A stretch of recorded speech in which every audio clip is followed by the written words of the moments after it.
بله اینا شما میبینین می باری بدن انسان یا جسم انسان، آنچه که فیزیک انسان است، یکی از بزرگترین مشکلات انسان ها است که فکر میکنه انسان گوشت و پوست است و سلام، در صورتی که انسان دارنده غرایز گوناگون است، از اندرون خواستای عجیب و غریب دارد، تمایلات گوناگون دارد، یک تعداد خواستا مثبت است، یک تعداد تمایلاتش منفی است و انسان همواره به ایجاد جنجال درگیر است، به کشمکش‌ها درگیر است،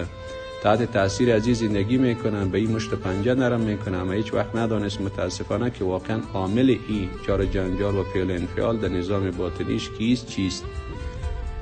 از اینجا به ما شما کمک میکنه، میگه این باڈی بدن انسانه و آنچه که این اسکلت انسان است و قد اندام یک متری انسان است، این ساده نگریم، این ساده نبینیم، این بسیار پیچیده است، بسیار کامپلکس است و در داخل ازی، در اندرون ازی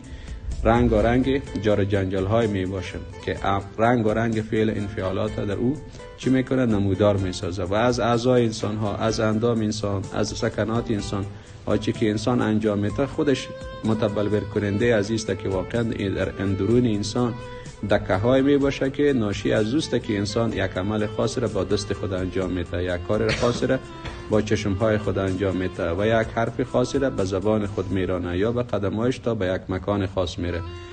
هرگاه تمام سکنات و قول عمل کردار انسان مفید بوده باشه به اثر الهامات ملک است و این وقتی ممکن است که روح حالت خوب و بهتر داشته باشه. هرگاه فعل و سکنات کردار سخن عمل انسان ها منفی و زشت بوده باشه طبیعی است که به اثر چیست؟ به اثر وسواس شیطان است و هیچ وقت کارگر شده میتونه وسوسه شیطان سر انسان که حالت نفس انسان بد بوده باشه.